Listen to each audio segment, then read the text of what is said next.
ഇന്ന് നമ്മൾ ഉണ്ടാക്കുന്നത് മുന്തിരി കൊണ്ടുള്ളൊരു ഡ്രിങ്കിൻ്റെ റെസിപ്പിയും അതിൻ്റെ കൂടെ ഒരു ജാമിൻ്റെ റെസിപ്പിയാണ് ഉണ്ടാക്കുന്നത്. ഇനി ഇതിലോട്ട് കുറച്ച് വെള്ളം ചേർത്ത് ക്ലീൻ ചെയ്ത മുന്തിരി ഇട്ട് കൊടുക്കുക. ഇനി ഇത് നമുക്ക് വേവിച്ചിട്ട് എടുക്കുക. ഇനി ഗ്യാസ് ഓണാക്കുക. ഇനി നമുക്ക് അതിലോട്ടൊരു കടായി വെച്ച് നമ്മൾ അരിച്ചെടുത്ത മുന്തിരി ജ്യൂസ് അതിലേക്ക് ഒഴിച്ച് കൊടുത്ത് പഞ്ചസാര ചേർത്ത് കൊടുക്കുക.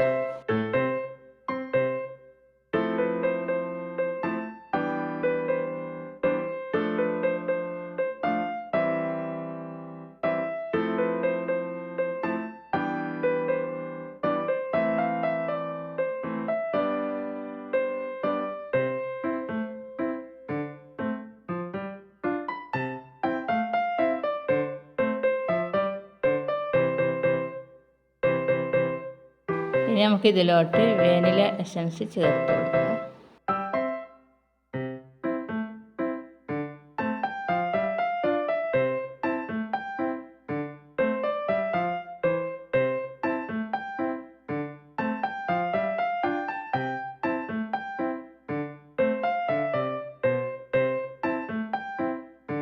ഇത് തിളച്ച് വന്നിട്ടുണ്ട്. ഇതിപ്പം പഞ്ചസാര സിറപ്പ് ആയിട്ടുണ്ട്. കൈക്ക് ഒട്ടുന്നതാണ് ഇതിൻ്റെ പരുവം. ഇത് തിളച്ച് മറിയാതിരിക്കാൻ വേണ്ടിയിട്ടാണ് ഇതിൻ്റെ മുകളിലൊരിത് വെച്ച് കൊടുത്തത്. മുന്തിരി കൊണ്ടുള്ള ജാം റെഡി ആയിട്ടുണ്ട്. ഇനി നമുക്കിതൊരു പാത്രത്തിലോട്ട് ഒഴിച്ച് കൊടുക്കാം. കസ്കസ് നേരത്തെ കുതിർത്തി വെച്ചതാണ്. ഇത് നമുക്കിതിലോട്ട് ചേർത്ത് കൊടുക്കാനാണ്, നിർബന്ധമൊന്നുമില്ല. നിങ്ങളെ കയ്യിൽ ഉണ്ടെങ്കിൽ മാത്രം ചേർത്താൽ മതി.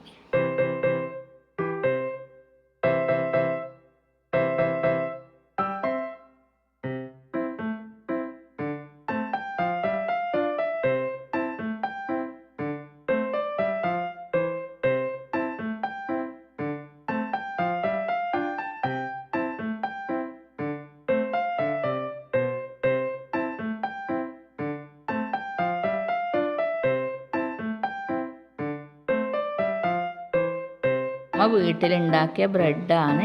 ഈ ബ്രെഡിൻ്റെ റെസിപ്പി അടുത്ത വീഡിയോയിൽ കാണിക്കാം.